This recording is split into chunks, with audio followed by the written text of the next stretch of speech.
Bonjour à tous, bienvenue sur Fin de Couteau. Aujourd'hui je vous présente le dernier Jack Wolf Knives, le modèle Vampire. Quoi de mieux que le jour d'Halloween pour vous présenter ce magnifique couteau à cran forcé, le modèle Vampire Jack. Forme de manche cercueil, je reviens dessus dans 2 petites secondes, j'ai un scoop. Mais un véritable scoop à partager avec vous.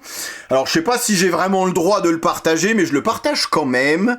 Je vous ai parlé de Perceval il y a pas très longtemps dans une précédente vidéo. Il m'avait répondu à l'époque, vous savez, comme quoi ils étaient pas intéressés de faire une vidéo avec moi. Alors en plus, je leur demandais pas forcément à Perceval de m'envoyer un couteau, vous voyez, ils auraient pu me dire, bah tiens, si ça t'intéresse, on te file, je sais pas, 5%, 10% de réduction sur ton prochain achat sur le site Perceval, vous voyez, quelque chose comme ça. Juste histoire de dire, bon, s'il veut vraiment présenter du Perceval, pourquoi pas.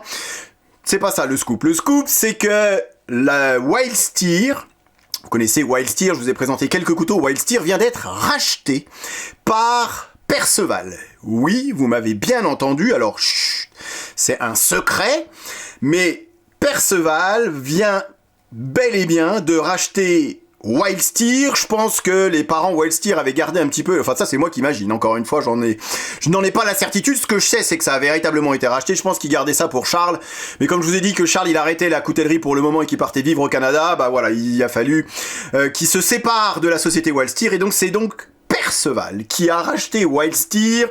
Voir ce qu'ils vont en faire aujourd'hui, aucune idée. Est-ce qu'ils vont continuer? Je pense que Wild Steer avait déjà quelques contrats avec l'armée, quelques couteaux en préparation. Est-ce qu'ils vont suivre la ligne, voilà, ce que Wild Steer avait l'habitude de faire? Est-ce qu'ils vont arrêter la marque? Est-ce qu'ils vont tout révolutionner chez Wild Steer? J'en ai aucune idée. Bon, en tout cas, c'est dommage que Perceval ne veuille pas travailler avec moi, ou collaborer avec moi, puisque ça nous aurait permis d'en savoir un peu plus et de savoir véritablement ce qu'ils veulent faire de Wild Steer aujourd'hui. C'est quand même un scoop, vous voyez, que je vous annonce. Revenons à ce qui nous intéresse aujourd'hui. Comme je vous ai dit, quoi de mieux que ce jour d'Halloween pour vous présenter ce modèle Vampire Jack, le dernier né de la marque Jack Wolf. Il s'agit d'ici d'une V2.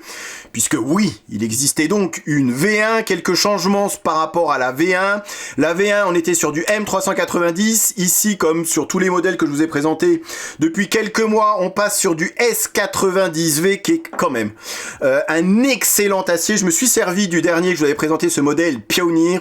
Couteau que je n'ai jamais aiguisé et ça coupe encore comme au premier jour. C'est vraiment un excellent acier inox, issu de la métallurgie Les Poudres, bien évidemment, acier de l'espace par excellence. Donc vraiment c'est une amélioration par rapport à la V1, et ce qui change également par rapport à la V1, ça va être ici ce Sharpening Choil, vous voyez cette encoche ici qui sert et qui facilite l'aiguisage. Disons qu'on va pouvoir aiguiser son couteau très longtemps, vous voyez, on va pouvoir user du métal avant d'arriver au talon de la lame sur le ricasso.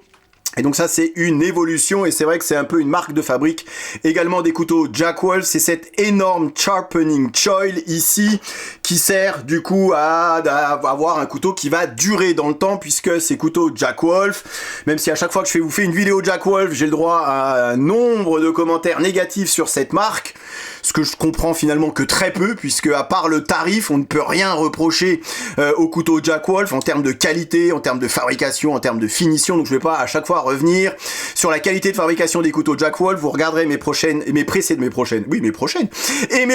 vidéos si vous voulez en apprendre un petit peu plus sur cette marque, mais c'est toujours d'une qualité, je veux dire, voilà, le tarif, oui, ça pique, c'est 300 €, ok. Maintenant, derrière, on ne peut absolument rien reprocher à cette marque. Oui, il y a un petit côté marketing avec ces boîtes, mais voilà, ça plaît à certains, ce petit côté. Vous voyez ici, on a toujours le nom de la marque, il y a toujours quelques petits goodies à l'intérieur. Vous avez toujours un petit étui en cuir, une petite pochette en cuir, puisque le couteau, comme c'est un cran forcé, dépourvu de clip-poche, donc ça vous permet de le ranger à l'intérieur. Toujours un petit poke, toujours une petite lingette de couleurs différentes. Ça participe encore une fois au plaisir qu'on a lorsqu'on découvre le couteau.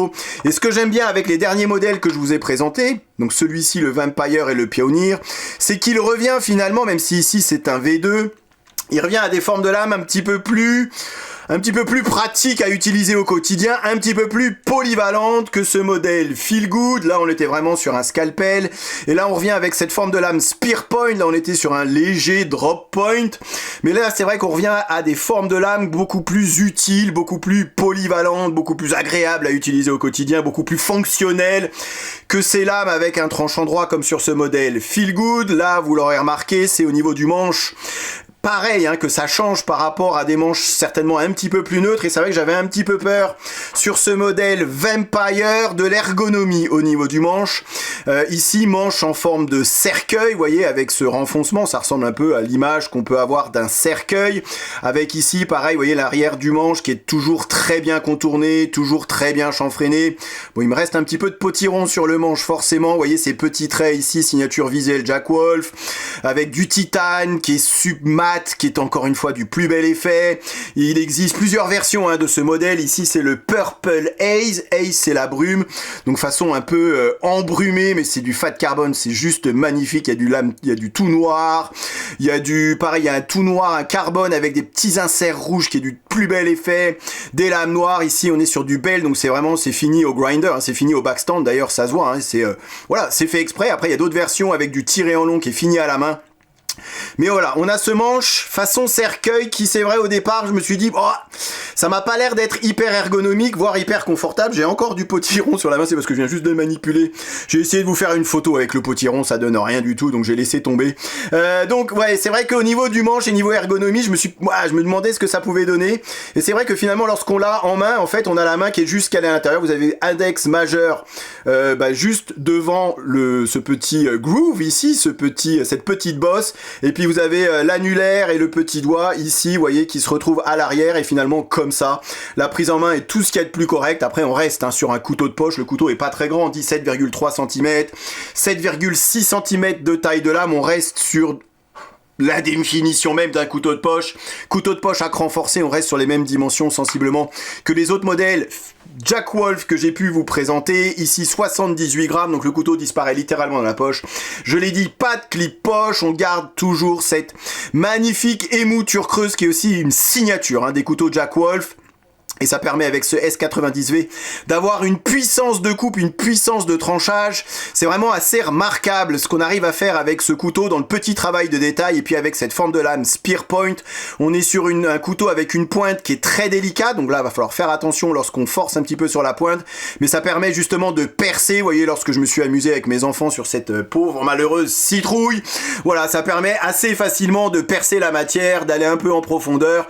Et puis avec cette qualité de tranchant, cette qualité d'acier, finalement une prise en main qui a tout ce qu'il y a de plus correct avec la qualité, j'ai envie de dire, des couteaux Jack Wolf. Le couteau, ça fait le travail, et vous avez vu, je force un peu sur la citrouille, c'est quand même pas si facile que ça à découper la citrouille, et même que voilà, qu'on soit en présence d'un couteau avec une lame qui ne se bloque pas, puisqu'on reste sur un couteau à cran forcé, jamais, pas une seule fois dans la découpe de la citrouille, j'ai senti le couteau lâcher.